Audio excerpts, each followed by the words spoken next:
Good evening.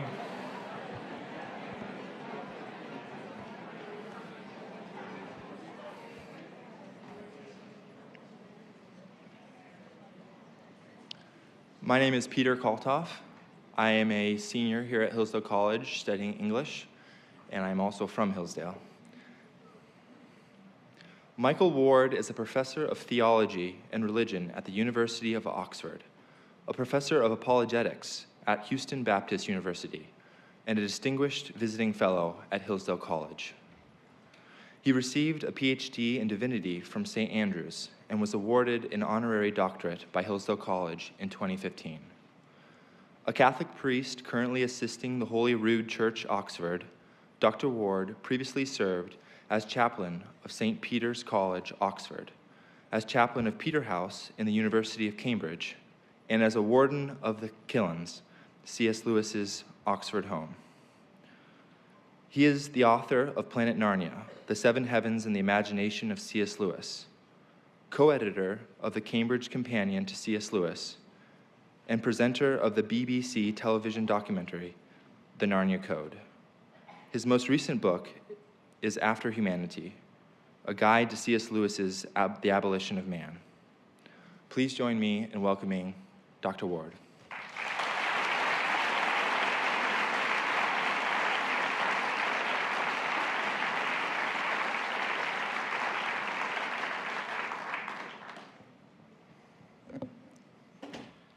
Good evening. I'm delighted to be with you after a 2-and-a-bit-year hiatus. I was last at Hillsdale speaking from this very podium, actually, in, I think, October 2019.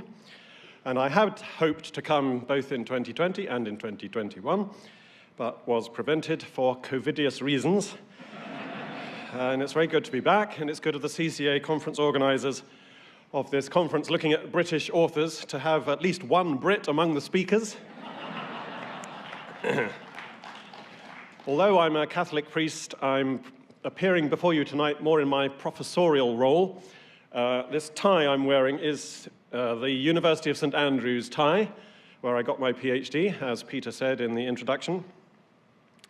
And that provides a neat little segue into C.S. Lewis, because C.S. Lewis was awarded an honorary doctorate from the University of St. Andrews in the 1940s. It was the first of his 5 honorary doctorates, and it was a doctorate in divinity.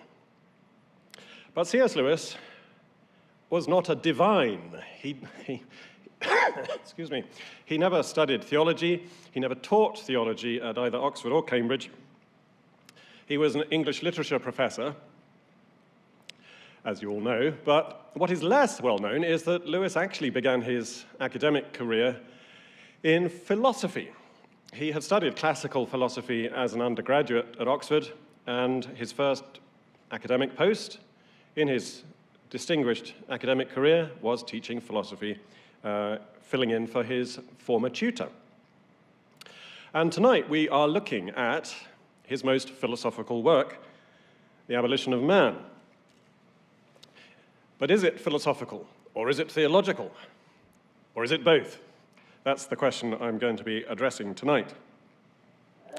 It originated as a series of lectures that he gave during the Second World War at the University of Durham. Durham University has had and still has a series of annual lectures called the Riddle Memorial Series, and they were established in the 1920s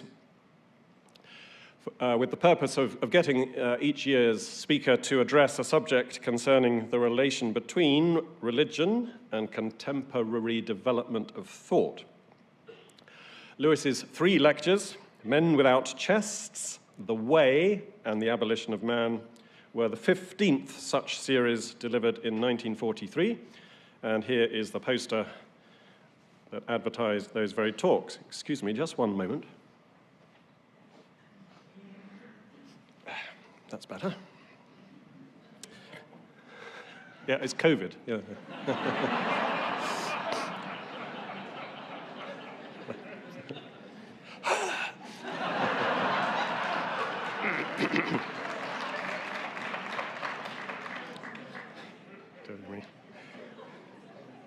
I hope this is not being filmed and recorded. I could be deported tomorrow.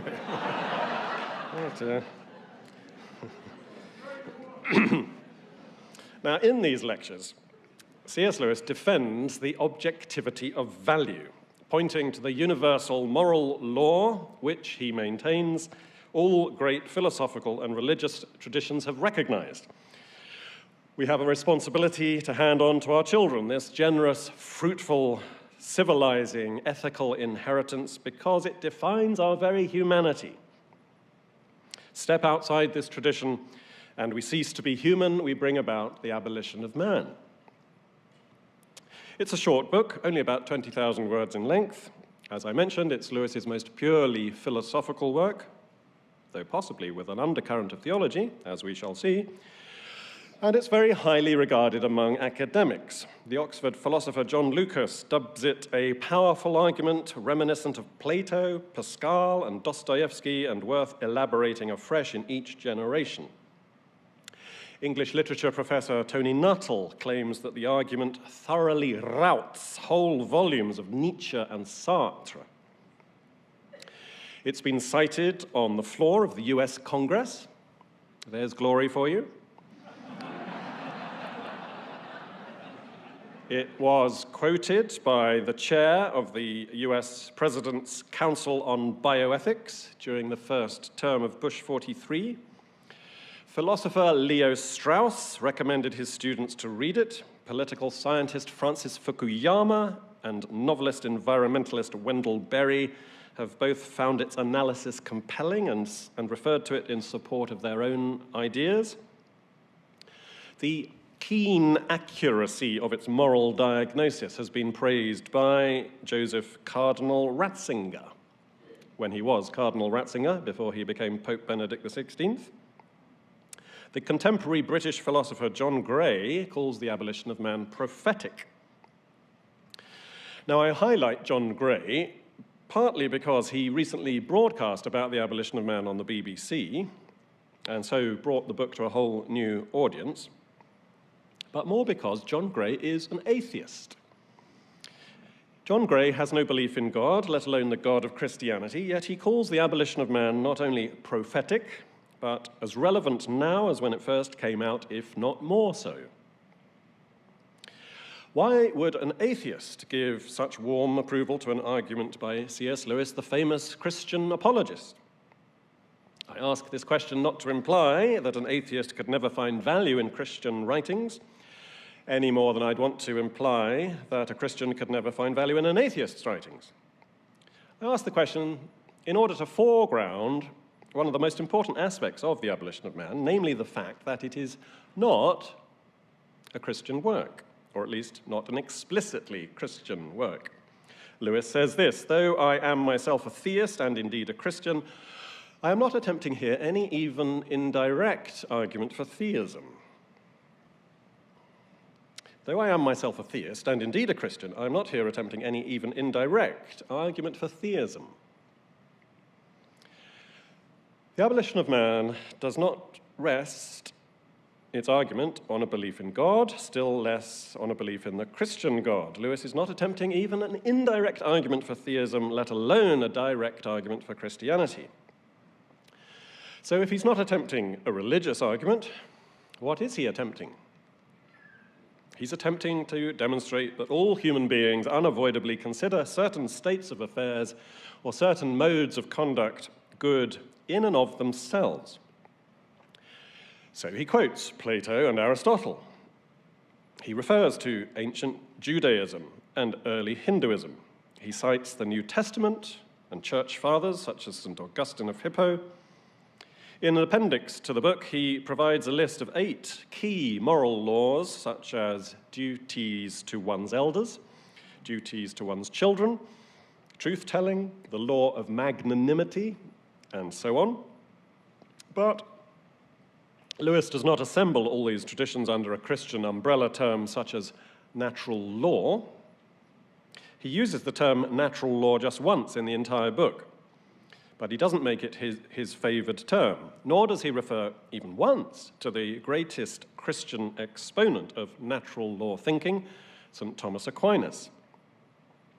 Though he does mention St. Paul interestingly, he does not cite Romans 2, one of the key texts for a Christian understanding of natural law, where the apostle says that when the Gentiles, which have not the law, do by nature the things contained in the law, these, having not the law, are a law unto themselves, which show the work of the law written in their hearts.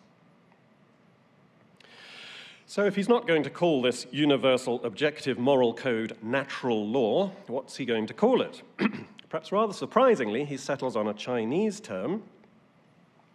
He says this: the Chinese also speak of a great thing, the greatest thing, called the Tao.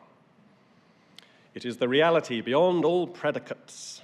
It is the way in which the universe goes on, the way in which things everlastingly emerge, stilly and tranquilly, into space and time.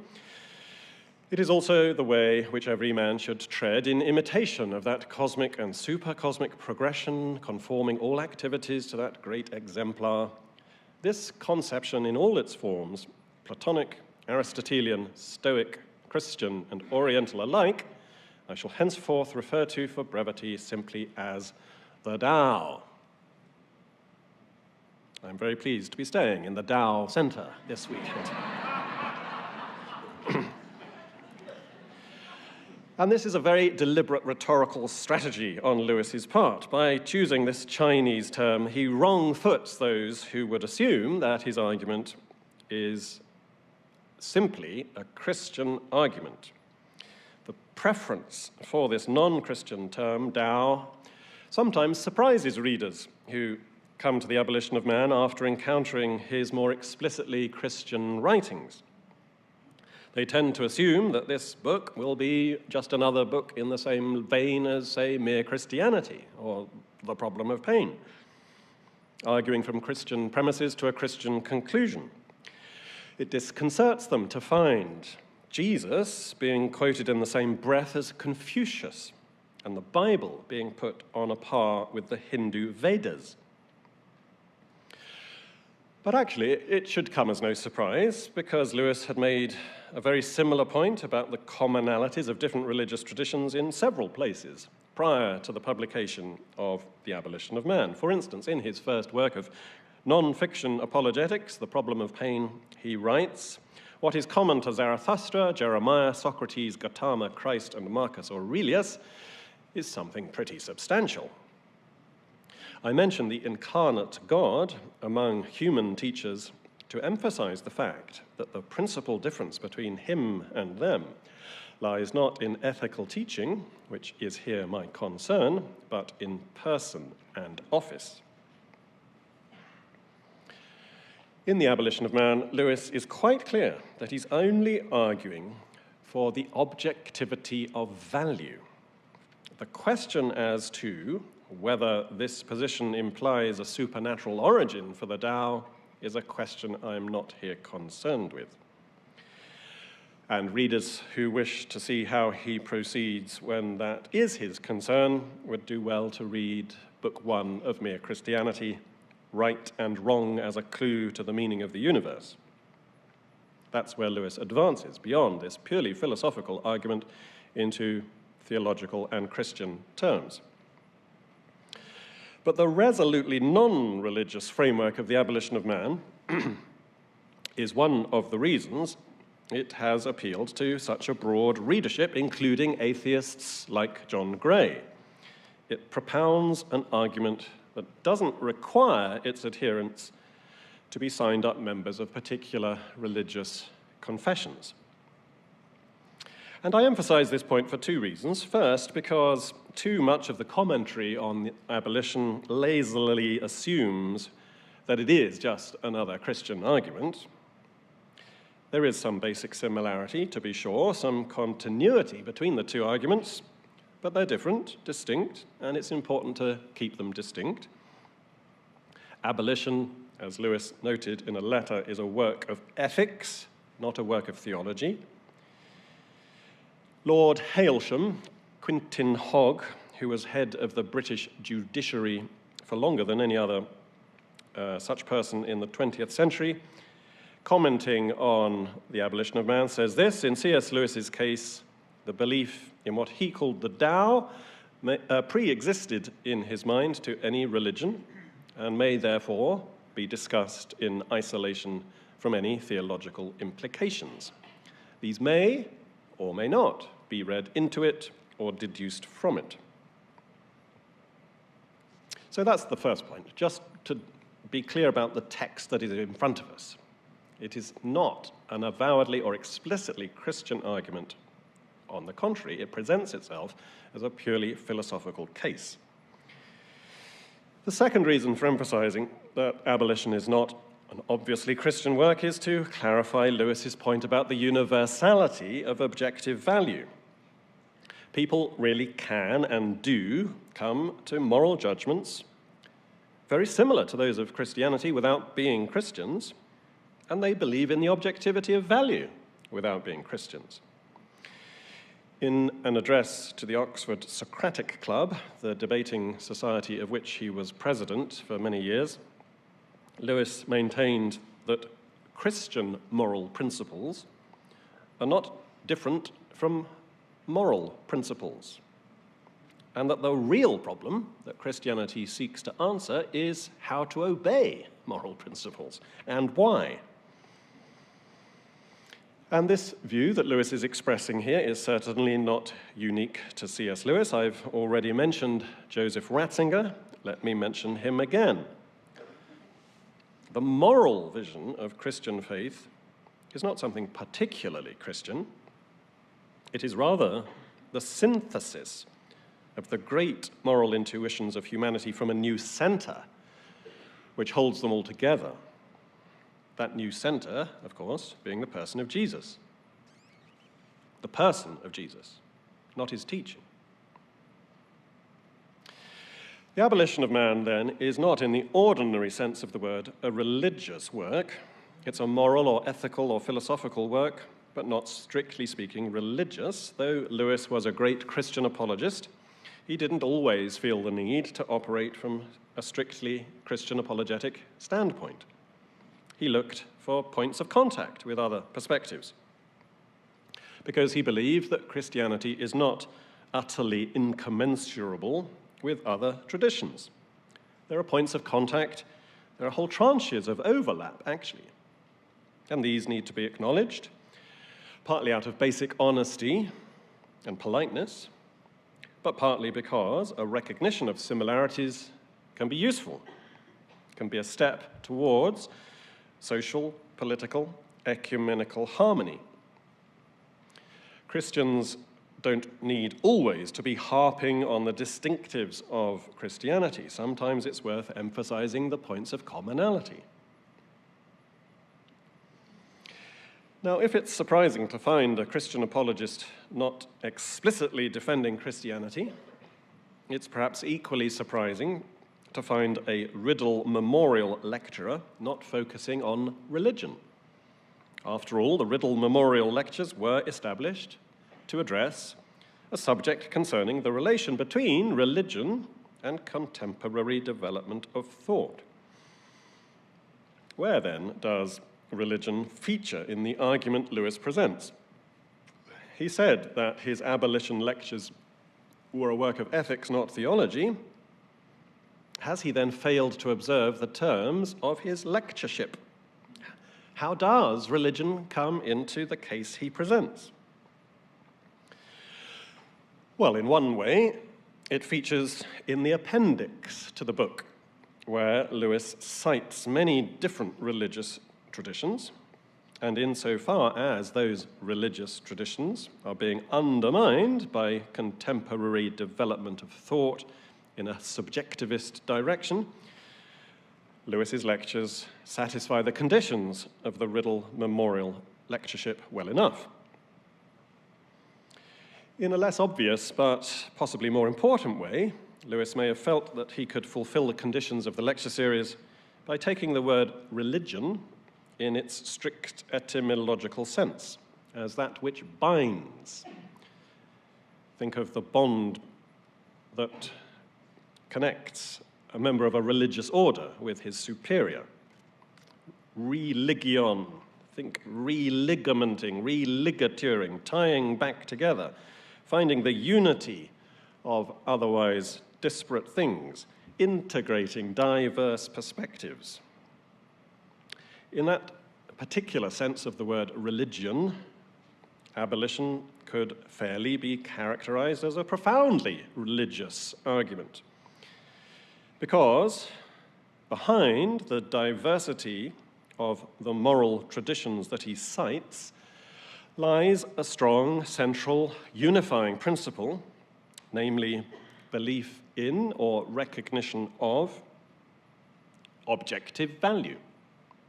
It is this belief in objective value that precedes what we ordinarily call religion, Buddhism, Islam, Judaism, and so on. A recognition of objective value is a kind of religion, underlying them all. And indeed, all traditional philosophies and coherently logical systems of thought whatsoever. One can only be a follower of a religion, Lewis is implying, if one is a human being first. And it's this acceptance of the absolute validity of the ultimate platitudes of practical reason, as he says, that makes us distinctively human. Long before we are Stoic, or Native American, or Aristotelian, or Platonist, or Christian, or humanist, we are human by dint of this belief. This common belief doesn't resolve every difficulty between or within traditions. In a manner of speaking, it actually creates those difficulties. As Lewis writes in his essay on ethics, it is moral codes that create problems of casuistry, of moral adjudication, just as the rules of chess create chess problems. Nonetheless, only by recognizing objective value does one have grounds for hoping that a resolution of moral differences can be obtained through reasonable and peaceful means. Without such a shared premise as a bedrock, we can't dispute matters rationally with one another, but only assert our particular subjective preferences and try to shout down those whose preferences conflict with our own. To deny this core principle of belief in objective value is to deny what makes us human. It leads to, well, one of two things. Either we evaporate up into false spirituality, or we descend down into mere animality. Belief in objective value is then a precondition for belief in theism and Christianity, and for any religious commitment whatsoever. So we can view the abolition of man as preparatory to religion, a necessary underpinning for any religious argument or presentation whatsoever. In a letter of 1943, Lewis writes this: "I believe we ought to work not only at spreading the gospel, that certainly, but also at a certain preparation for the gospel. It's necessary to recall many to the law of nature before we talk about God. For Christ promises forgiveness of sins, but what is that to those who, since they do not know the law of nature, do not know that they have sinned? Who will take medicine unless he knows he's in the grip of disease? Moral relativity is the enemy we have to overcome before we tackle atheism." So we see here that Lewis believed acceptance of objective value to be a foundation stone of both theism and Christianity. But only, this is an important addition to his statement here, only if it was followed by a serious attempt to live in accordance with those values. As he wrote to a correspondent, "The attempt to practice the Tao is certainly the right line. Have you read the Analects of Confucius? He ends up by saying, 'This is the Tao. I do not know if anyone has ever kept it.' That's significant. One can really go direct from there to the Epistle to the Romans. And I presume Lewis has in mind here verses from the epistle to the Romans such as 3:23 and 7:24 as key points of contact between Confucius's observation and Christianity. The Apostle Paul says in the letter to the Romans, "For all have sinned and come short of the glory of God. O wretched man that I am, who shall deliver me from this body of death? I thank God through Jesus Christ our Lord." And we can observe this sort of progression in Lewis's own life. It was only after attempting to obey his own conscience for a year and more, and finding that he failed to obey his own conscience, that Lewis realized that he did not of himself have the resources to live in a morally upright way. He couldn't live up to his own standards, let alone God's. And consequently, he despaired of trusting himself and threw himself on the redemptive mercies of Christ. Ethical behavior, he argues, is always, in the long run, if honestly and wholeheartedly undertaken, directed towards Christian theology. As he puts it in his autobiography, you must not even try to do the will of the Father unless you are prepared to know of the doctrine. He's alluding there to John 7:17. So we can say of the abolition of man that although it's not Christian apologetics, or even an apologetic for theism, it can be properly considered by the author's own admission as a kind of pre-apologetic. It's trying to get people to first base, so to speak. You can only be a Christian if you're a human being first. So, as it were, let's sit down and establish what it means to be a human being.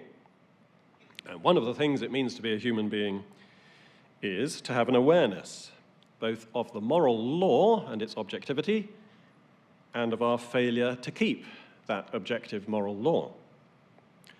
Conscience and guilt and shame that follow from transgressing conscience are universal human experiences, and quite properly so. But there's another, subtler, more implicit way in which Lewis's Christianity shines through this work too. And that has to do with his picture of the human person as a composite reality. He says we're made up of three parts: the head, the belly, and the chest. In our heads we think, in our bellies we feel, in our chests we integrate thought and feeling. Lewis says this: the head rules the belly through the chest, the seat of magnanimity, of emotions, organized by trained habit into stable sentiments. The chest, magnanimity, sentiment, these are the indispensable liaison officers between cerebral man and visceral man. It may even be said that it is by this middle element that man is man, for by his intellect he's mere spirit, and by his appetite mere animal. At the core of the book, then, is a claim in philosophical anthropology. It is the chest that makes us human. Without the chest, we either, as I said, evaporate upwards into pure spirituality, like the angels. The angels, after all, are intellectual, they are spiritual. Or, by the way, if we evaporate up into angelism, that doesn't necessarily mean something good, because after all, the demons are angels. They're just fallen angels. So we can either go upwards into our head, or we can go downwards into our belly and descend into mere bestiality. But combine the angel and the beast, and you have man. You have the rational animal. One of my favorite novels is E.M. Forster's Howard's End, and you may recall that the epigraph to Howard's End is the two words, "Only connect." Only connect the angel and the beast. Only connect the cerebral and the visceral, and you will have the human. The chest is the seat of magnanimity. To be magnanimous is literally to be great-souled. An angel has a rational soul. A beast has a sensitive soul. human beings have reason and sense, and therefore the human soul is the great soul, the soul that interlocks spirit with matter, intellect with sensation, and that magnanimity in Lewis's model of the human person is best visualized as residing in our chest, our heart.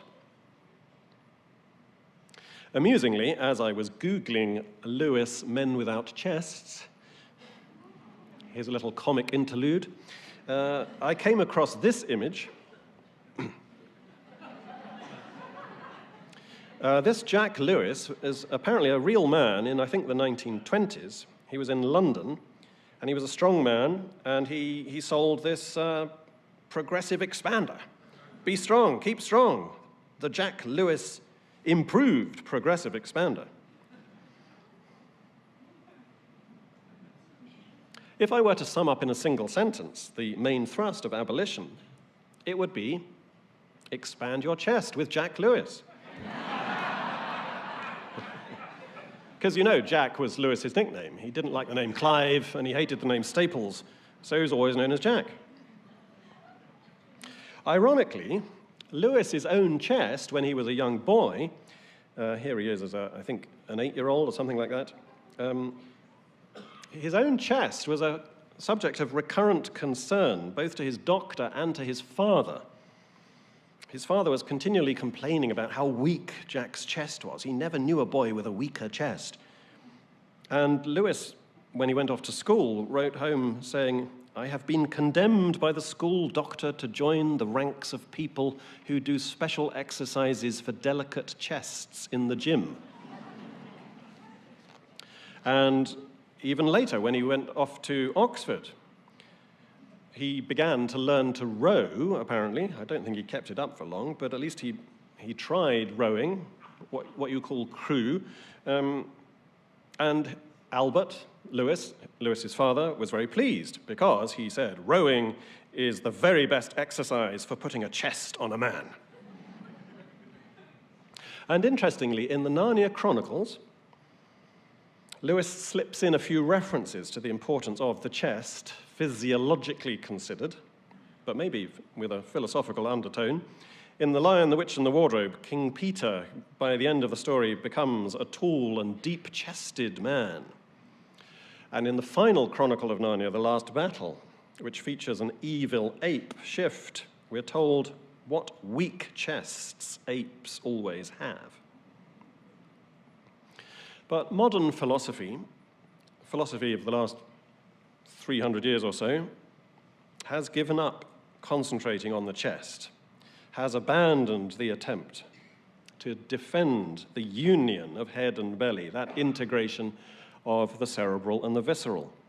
Alistair MacIntyre, the great Alistair MacIntyre, in his influential work After Virtue, puts it like this: just as Hume seeks to found morality on the passions, namely the belly, because his arguments have excluded the possibility of founding it on reason, so Kant founds it on reason because his arguments have excluded the possibility of founding it on the passions, and Kierkegaard on criterionless fundamental choice because of what he takes to be the compelling nature of the considerations which exclude both reason and passions.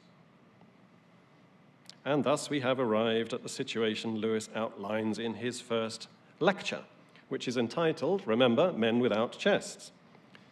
And one of the most memorable and indeed most memeable lines from The Abolition of Man is the very final sentence of that first lecture. We make men without chests and expect of them virtue and enterprise. We laugh at honor and are shocked to find traitors in our midst. We castrate and bid the geldings be fruitful. Men without chests. The reasons and the passions are at odds with each other, and no rapprochement seems possible. It's that stalemate that Lewis seeks to overcome with his emphasis on the chest, the middle element. Forget the other two departments, Lewis says, for a moment. Just forget the head and the belly, or focus. Don't focus on the head and the belly. Focus on the chest, the point where the head and the belly meet. That's the thing that should capture our attention. And the important fact we should observe about this chest is not so much how it connects head and belly, but simply the fact that it does. The chest is the liaison officer between reason and passion. How it integrates is a mystery that we really can't penetrate, but a mystery that is not to be dismissed or discarded simply because it's mysterious. We may not know how the chest makes us human. We don't quite understand how we can be both spiritual and physical, but we know that we are. We all find ourselves within this reality, even if sometimes we prefer to pretend that we aren't. And we shouldn't be afraid to acknowledge that we are rational animals. If we try and climb out of this position and start looking for some more fundamental category by which we might define our humanity, we will enter upon a futile search. We'll be trying to jump off our shadows. We'll be chasing our tails. Now, the reason I suggest that this emphasis upon the chest is a subtle and implicit Christian apologetic is because of what Lewis says in a 1945 essay where he homes in, again, on the importance of uniting head and belly. Though he approaches it from a slightly different angle, discussing religions. He says this: "We may divide religions, as we do soups, into thick and clear. By thick, I mean those which have orgies and ecstasies and mysteries and local attachments. Africa is full of thick religions. By clear, I mean those which are philosophical, ethical, and universalizing. Stoicism, Buddhism, and the ethical church are clear religions. Now, if there is a true religion, it must be both thick and clear. For the true God must have made both the child and the man, both the savage and the citizen, both the head and the belly." And he goes on to say that the only two religions, in his view, that fulfill this condition are Hinduism and Christianity. But in his view, Hinduism fulfills this condition imperfectly. He says that the clear religion of the Brahmin hermit in the jungle and the thick religion of the neighboring temple go on side by side. The Brahmin hermit doesn't bother about the temple rituals, nor the worshipper in the temple about the hermit's metaphysics. But Christianity really breaks down the middle wall of the partition, alluding there, of course, to Ephesians 2:14. Christianity takes a convert from Central Africa and tells him to obey an enlightened universalist ethic. It takes a 20th century academic prig like me, this is Lewis speaking, and tells me to go fasting to a mystery, to drink the blood of the Lord. The savage convert has to be clear, I have to be thick. That is how one knows one has come to the real religion. What is Lewis implying here? Well, as we've seen in Abolition, he's saying that all the great religious traditions are, by definition, human, by virtue of the fact that they recognize objective value and tie together the cerebral and the visceral. The religamenting of the head and the belly in the chest is of the essence of our identity as human beings. But here in this essay about thick and clear soups, he goes a step further and claims that the religamenting of head and belly is achieved most fully in Christianity. But interestingly, that claim is already implicit in Abolition, I think. And I say that because of the repeated discussion in Abolition of the question of death for a good cause.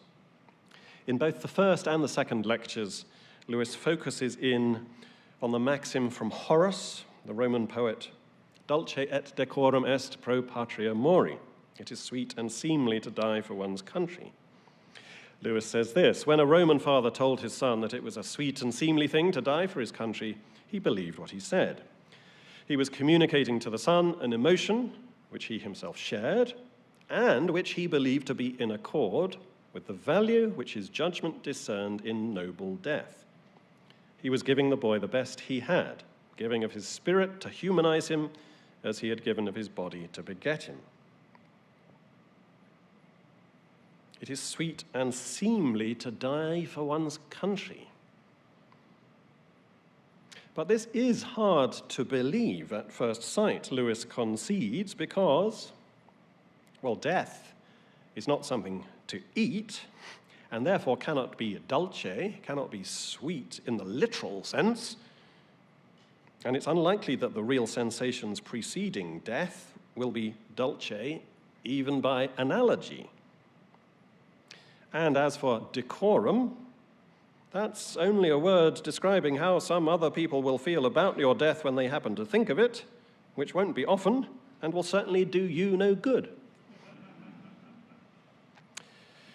Horace's maxim had been thoroughly debunked in the early 20th century, most famously by the war poet Wilfred Owen in his poem Dulce et decorum est, in which poem Owen calls that maxim an old lie. The young men who found themselves in the trenches of World War I discovered that it wasn't very sweet and fitting to die for their country. On the contrary, many of them found it brutal and hellish. 750,000 British servicemen were killed in the 1418 war, and C.S. Lewis himself was very nearly one of them. This is the only photograph of Lewis in uniform. He's pictured here as a young cadet officer in Oxford, where he did some of his basic training. The mechanization of combat in the Great War, the industrial slaughter brought about by modern artillery, meant that a great many more men discovered the reality of battle than in previous wars. And Lewis himself was very nearly killed in the spring of 1918 when he was spattered full of shrapnel by a British shell which fell short, landed in his own trench, killed the man next to him, and Lewis had an out-of-body experience. The thought occurred to him, here is a picture of a man dying. He sort of looked down on himself and thought he was dying. Of course, he didn't die. He was invalided back to England and spent 6 months recovering from his war wounds. But Lewis did not conclude from his own experience that there never could have been, or could never again be, such a thing as noble death for one's country, let alone that there could be no such thing as objective moral law. The sweetness and the seemliness of death for a good cause had never really referred to the subjective experience of the particular soldiers dying in pain on the battlefield. It was an objective statement, a statement about a reality beyond one's immediate sensations and very probably counter to one's immediate interests. Nonetheless, if it's objectively valuable, your feelings need to be brought into alignment with that objective valuation. The head needs to rule the belly, which it does through the chest. Lewis persists in examining this example of death for a good cause, not, of course, because martyrdom is the only virtue, but because this, he says, is the crucial experiment, the critical experiment, which shows different systems of thought in the clearest light. It's important to observe how, in his second lecture, Lewis pairs Horace's maxim with Christ's statement, "Greater love hath no man than this, that a man lay down his life for his friends." An innovator in values, Lewis says, regards dulce et decorum and greater love hath no man as mere irrational sentiments which are to be stripped off in order that we may get down to the realistic or basic ground of this value. Notice how he just slips in the statement from Jesus as a sort of equivalent or alternative to Horace's statement. It's brief. He draws no particular attention to it. The maxim that he foregrounds is Horace's, but Lewis evidently sees in Jesus' words, a venerable dominical utterance which is equivalent to the pagan statement of Horace. Horace and Jesus saw the same truth. Yet another example of an overlap between what we might call natural theology and revealed theology. The fact that death for a good cause usually involves pain explains why it is the crucial experiment of an ethical system. For as long as moral choices are painless, it's hard to tell whether they are truly being undertaken for their own sake or not. Lewis expands on this point in The Problem of Pain. He says, "We agree with Aristotle that what is intrinsically right may well be agreeable, and that the better a man is, the more he will like it. But we agree with Kant so far as to say that there is one right act, that of self-surrender, which cannot be willed to the height by fallen creatures unless it is unpleasant. The doctrine of death which I describe is not peculiar to Christianity. Nature herself has written it large across the world in the repeated drama of the buried seed and the re-arising corn. The Indian ascetic, mortifying his body on a bed of spikes, preaches the same lesson. The Greek philosopher tells us that the life of wisdom is a practice of death. We cannot escape the doctrine by ceasing to be Christians. It is an eternal gospel, revealed to men wherever men have sought or endured the truth. The unescapable knowledge, which the light that lighteneth every man presses down upon the minds of all who seriously question what the universe is about." Lewis accepted the existence of this reasonable but painful universal moral law long before he believed in God. From his earliest years onwards, Lewis spoke highly of literature such as the Aeneid or the Hippolytus, which show the beauty and value of painful obedience. And this belief in the ethical universality of painful self-surrender helps explain the way Lewis concludes his appendix to the Abolition of Man. He concludes it with 3 examples of what he calls the law of magnanimity. The chest, as we've seen, is the seat of magnanimity, so it's highly appropriate that he should end on this law of magnanimity. And it's particularly interesting, I think, to examine the final 3 citations and consider why he's chosen to finish the book with these 3 successive chords. The first of these 3 final quotations is from Plato's Phaedo. "Is not the love of wisdom a practice of death?" The second citation takes us to Old Norse poetry, the Havamal, the sayings of the High One, which dates to the 13th century. "I know that I hung on the gallows for 9 nights, wounded with the spear as a sacrifice to Odin, myself offered to myself." The third and final citation that Lewis uses to exemplify the law of magnanimity is taken from the Gospel according to St. John, the words of Jesus, "Verily, verily, I say to you, unless a grain of wheat falls into the earth and dies, it remains alone. But if it dies, it bears much fruit. He who loves his life loses it." So those 3 quotations mark a progress from pagan wisdom about human death to pagan wisdom about divine death to Christian wisdom spoken by the one whom Lewis believed to be both divine and human. As he put it in his book Miracles, Jesus Christ is the representative dyer of the universe. And for that very reason, the resurrection and the life. So the Abolition of Man ends on a note of death, good death, as do many of Lewis's works, by the way.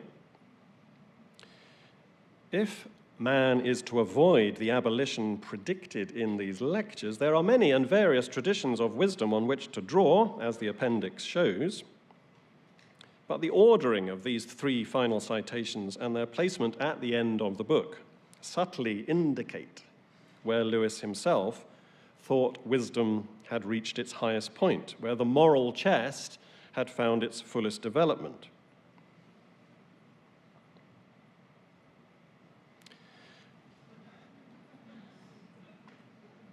Jack Lewis will teach us how to strengthen our chest. We mustn't have an excess of the belly. We mustn't have an excess of the belly and its passions and its appetites. But in getting our belly into shape, we mustn't think we can just lose weight and work on the chest. This image represents no improvement on that image. Not really. Why not? Because the head is missing. We need a head as well as a chest and a belly, because the head rules the belly through the chest. The chest is the indispensable liaison officer between cerebral man and visceral man. It is the seat of magnanimity, the great soul that defines our very humanity. And of all attempts to be human, the greatest is that of Jesus Christ, who is the Son of Man, as well as the Son of God. And when a Christian looks at this image, it's but a short step to this image. Greater love hath no man than this, that a man lay down his life for his friends. Unless a grain of wheat dies and falls into the earth, it remains alone, but if it dies, it bears much fruit. It is to Jesus Christ, crucified and risen from the dead, that Lewis would have his readers look if they are truly seeking after humanity. Thank you very much.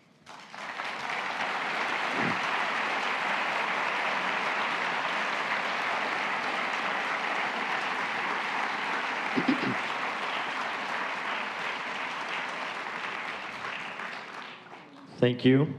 Dr. Ward has agreed to sign copies of his book, After Humanity, which is being sold as a set with C.S. Lewis's The Abolition of Man in the Searle lobby following the lecture. We now have time for Q&A. If you have a question, please make your way down to one of the microphones. Student questions will be given preference.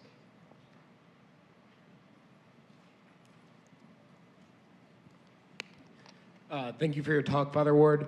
My question is, did at any point Lewis address the connection between the idea of objective value and politics?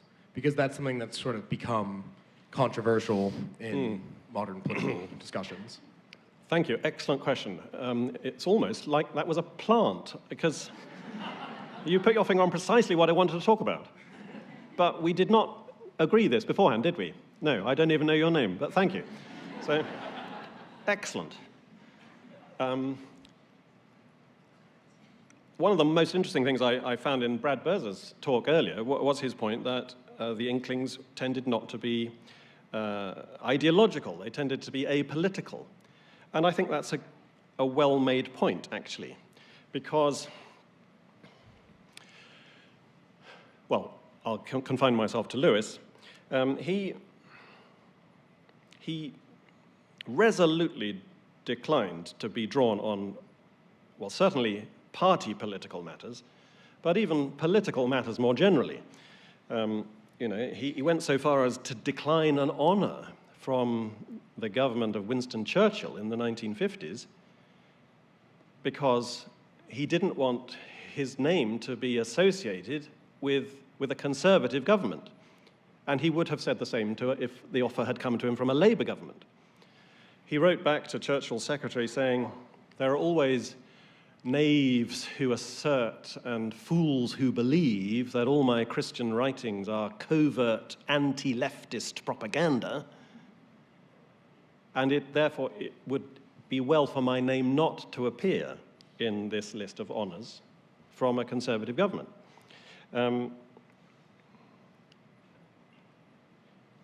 He had political opinions, of course, and I think those were generally conservative, but he had very little interest in politics, and was shockingly ignorant of politics as well, to be honest. His brother, Warren, once said, I was talking with Jack this morning, and I thought he was very stupid. And eventually I realized that he thought that Tito, the Yugoslav dictator, was the king of Greece. So he didn't keep up with politics. And I think he wanted to take a step back from the immediate dogfight of party politics and address the substrate, these deeper issues which inform politics on both left and right. He once said, didn't he, I think that the most political thing you can do is to help convert your neighbor, your non-Christian neighbor. Make your non-Christian neighbor a Christian, and you have achieved a very political act. So he was political in that sense. He was ideological in that sense. And yes, we can, in his private correspondence, deduce that he probably leant more to the right than to the left. But he studiously avoided getting drawn into the dogfight, both on political matters, purely political matters, but also on ecclesial politics too. He refused to be drawn in public, and mostly in private too, on matters that separate one Christian denomination from another. He didn't see his role as taking sides in that sense. He was a true philosopher. He was trying to get underneath all those presenting issues. Thank you very much for your question. We only have time for one more question. So do you think that the chest, in Lewis's view, has some kind of independent existence with independent attributes? Or is it just like half head and half belly, in that it doesn't actually have its own independent attributes? I don't know. That's a really hard question. And as I sort of indicated, Lewis doesn't get into the details of how the chest achieves this integration. And it's a philosophical model that he's using. I touched upon how it has sort of physiological, symbolic representations in some of his fiction. But it's a philosophical, it's an intellectual model of how the human person and the human person's various departments are integrated or ought to be integrated. So I think, well, to try to answer your question, which is very hard, and we're now nearly at the hour, I'd say it's largely through just practice. You learn how to do it by doing it. It's interesting that the second lecture is called The Way. This is the way we need to go on. There's that marvelous little moment in The Lion, the Witch, and the Wardrobe. Remember when the stone statues are being thawed out and brought back to life, and Aslan breathes on the feet of the stone giant and says, once the feet are put right, the rest of him will come right soon enough. And the life will spread up this giant, the stone giant, and bring him back to life fully. But the feet come first, because as soon as you start walking, you become alive again. There's got to be some way on the boat for it to be able to be turned this way and that. So you can't achieve moral rectitude through ratiocination. You've got to plunge in. It's rather existential, actually. You've got to get your hands dirty. And that's the only way that you achieve it. Experience is the best teacher. In a way, it's the only teacher. That's overstating it. Of course, you can learn quite a lot by observing moral exemplars, by listening to parents and teachers, and of course, the subtitle of The Abolition of Man is all about education. So there are ways of learning in principle what you have to do, but learning it in fact, testing it on your own pulses, putting on moral muscle, can only happen through trial and error. Please join me in thanking Dr. Ward. Thank you very much.